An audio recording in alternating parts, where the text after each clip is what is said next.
¿Qué tal amigos? Bienvenidos a un nuevo video. En esta ocasión vamos a explicar cómo identificar el cateto opuesto, el adyacente y la hipotenusa en un triángulo rectángulo, ya que al trabajar con razones trigonométricas, seno, coseno, tangente, nos piden saber cuáles son estos lados o cómo identificarlos. Pues vamos a explicar eso en este video. Lo primero es saber que dentro de un triángulo tenemos tres ángulos. Tenemos el ángulo recto, el triángulo es un triángulo rectángulo, tenemos el ángulo de 90 grados y luego tenemos otros dos ángulos que le voy a llamar yo alfa y beta. Y a veces vamos a trabajar con el ángulo beta y otras veces vamos a trabajar con el ángulo alfa. Quiere decir que dependiendo del ejercicio, pues vamos a utilizar un ángulo u otro. Algo importante es saber que la hipotenusa siempre está al frente de el ángulo de 90 grados. Aquí tengo el ángulo recto y esto es la hipotenusa. Siempre va a ser esta. ¿Cómo lo podemos identificar también? Vean que aquí hay dos lados del triángulo rectángulo, pero estos dos lados están perpendiculares. Quiere decir que están a escuadra. Pues el lado que no está a escuadra es la hipotenusa. Así de fácil. Ya sabemos que el 5 es la hipotenusa. Y esto no depende mucho de qué ángulo estamos haciendo referencia, si beta o el ángulo de alfa. En este caso, la hipotenusa siempre será el que está al frente del ángulo de 90.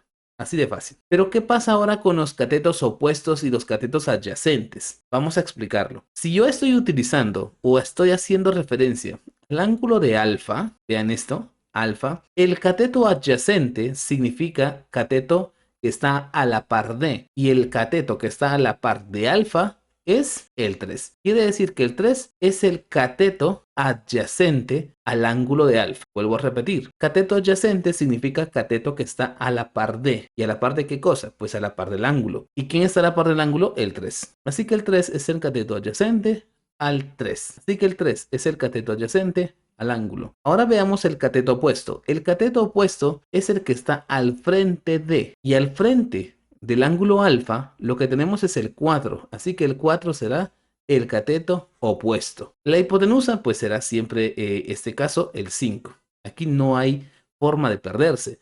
Lo que varía es el cateto adyacente y el cateto opuesto según el ángulo. Pero por eso dije, estamos utilizando como referencia el ángulo alfa, cateto adyacente, el que está a la par, cateto opuesto, el que está al frente. Pero ¿qué pasa si en vez de utilizar de referencia el ángulo alfa, estoy utilizando el otro ángulo, por ejemplo, el ángulo beta? Si yo estoy utilizando el ángulo beta, entonces, el cateto que está a la par de beta, ¿cuál es? Vean, el que está a la par es el 4. Así que si me estoy refiriendo a beta, o estoy tomando beta como ángulo de referencia, este será el cateto adyacente, porque el cateto adyacente es el que está a la par del ángulo y el que está a la par de beta es el 4, así que el 4 será el cateto adyacente. ¿Quién está al frente de beta? Miramos hacia el frente y nos damos cuenta que el que está al frente es el 3.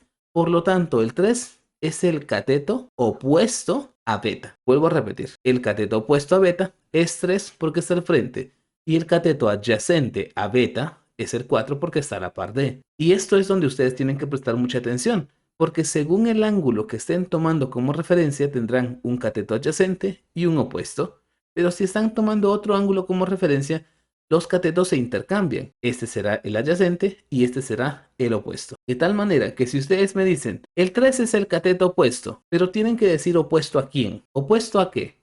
Opuesto a beta. Porque también pueden decirme, el 3 es el cateto adyacente, pero ¿adyacente a quién? Pues adyacente a alfa. Y de esta forma ya sabemos identificar cuál es el cateto opuesto y cuál es el cateto adyacente, y que todo depende del ángulo de referencia. Para la hipotenusa no hay tanto problema, porque siempre será el mismo lado y aquí no hay cómo perderse.